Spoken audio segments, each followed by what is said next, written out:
मुरली proof point. भगवान क्या चीज़ है? भगवान रोशनी है, स्थूल नहीं, ज्ञान की रोशनी। ज्ञान माने जानकारी, सत्य बातों की जानकारी। तो भगवान मिला माना भगवान का ज्ञान मिला तो उसकी कदर करनी चाहिए ना। वार्तालाप पॉइंट है। भगवान ज्ञान की रोशनी है, स्थूल रोशनी नहीं है, जड़ रोशनी नहीं, जड़ प्रकाश नहीं है, सत्य का प्रकाश है, अविनाशी ज्ञान का प्रकाश है। जड़ प्रकाश और अविनाशी ज्ञान का चैतन्य प्रकाश क्या होता है? प्रकाश में चकाचौंध वाली दुनिया दिखाई देती है, लेकिन जो संयमी योगी पुरुष हैं उनके लिए वो चकाचौंध वाली दुनिया रात है, जिसमें दुनिया के तो लोग जागरण करते हैं। ये भौतिकवादी दुनिया है, लेकिन जिस रात्रि में जो दुनिया वालों के लिए रात्रि है, कौन सी रात्रि? आध्यात्मवाद, आध्यात्म ज्ञान की उस दुनिया में जागते कौन हैं? जो संयमी हैं वो जागरण करते हैं, बाहर की दुनिया के लोग उसमें सोते हैं। तो विनाशी ज्ञान के प्रकाश और अविनाशी ज्ञान प्रकाश में अंतर क्या है? विनाशी ज्ञान स्थूल मैटर का ज्ञान होता है, 5 तत्वों का ज्ञान होता है जो कि विनाशी हैं।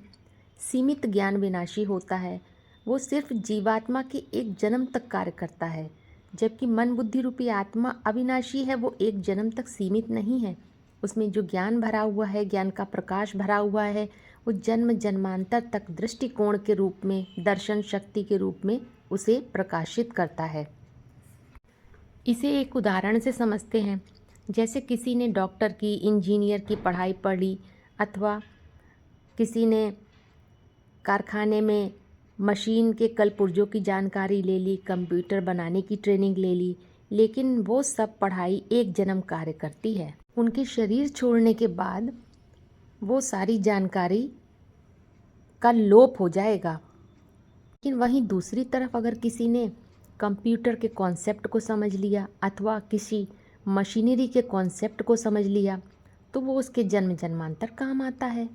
वो अविनाशी सत्य है, आध्यात्म का प्रकाश है, जो अंतर जगत को प्रकाशित करता है, जिसे कहते हैं असीम का ज्ञान, माना सार तत्व का ज्ञान। सार क्या होता है? सार कहते हैं कारण। जैसे बीज और झाड़ होता है, झाड़ विनाशी होता है लेकिन बीज अविनाशी होता है, क्योंकि बीज सार होता है झाड़ का, और इस बीज से सारे झाड़ को पोषण मिलता है, रस मिलता है। इसीलिए झाड़ के लिए भगवान क्या है? झाड़ के लिए भगवान माना उसकी अल्टीमेट सत्ता है, उसका बीज। जैसे स्थूल प्रकाश से स्थूल जगत प्रकाशित हो जाता है, ऐसे ही ये चैतन्य ज्ञान के प्रकाश से आंतरिक जगत प्रकाशित हो जाता है। तो उसका रिजल्ट क्या होता है? जैसे स्थूल जगत में किसी झाड़ को देखना है तो उसके बीज को देख ले तो पूरा झाड़ समझ में आ जाता है कि इसका झाड़ कैसा होगा। महावाक्यों में बोला भी जाता है, बीज मुट्ठी में आ गया तो सारा झाड़ मुट्ठी में आ गया। अब यही बात आंतरिक जगत की भी है।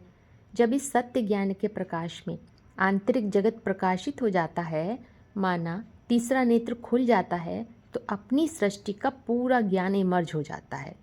वो ऊंचे से ऊंची स्थिति है जो अपनी भगवत्ता को सिद्ध कर देती है, क्योंकि सत्य स्वयं सिद्ध होता है। पुरुषार्थी स्टेज की बात बताई गई। इस स्थिति तक पहुंचने के लिए आंतरिक प्यास चाहिए, तीव्र इच्छा शक्ति चाहिए। इसीलिए कोटन में कोई में भी कोई एक ही इस स्थिति को प्राप्त करते हैं, क्योंकि झाड़ में पत्ते तो अनेक होते हैं, बीज सिर्फ एक होता है। जैसे कारखाने में काम करने वाले तो सैकड़ों हजारों होते हैं, लेकिन कॉन्सेप्ट निकालने वाला कोई एक होता है। भेड़ बकरी झुंड में चलते हैं, शेर अकेला चलता है।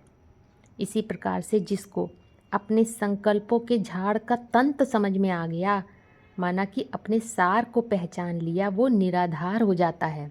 सार को पहचानना माने अपने कारण रूप को पहचानना, अपनी आत्मा को पहचान लेना।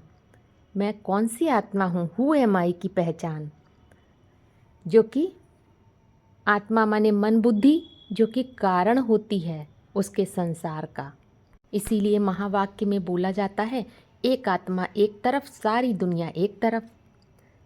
क्योंकि जब झाड़ होता है तो बीज नहीं, और जब बीज होता है तो झाड़ नहीं।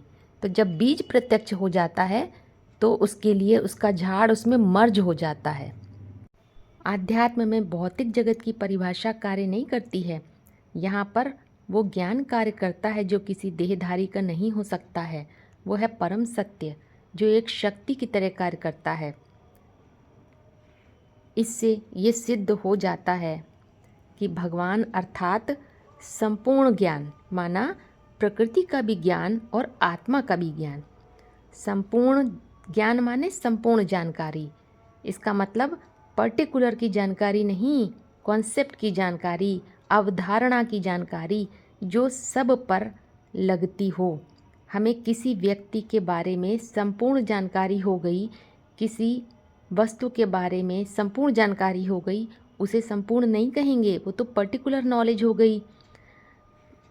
कॉन्सेप्चुअल नॉलेज को ही संपूर्ण जानकारी कहते हैं, जो सब पर लगती है एक समान रूप से।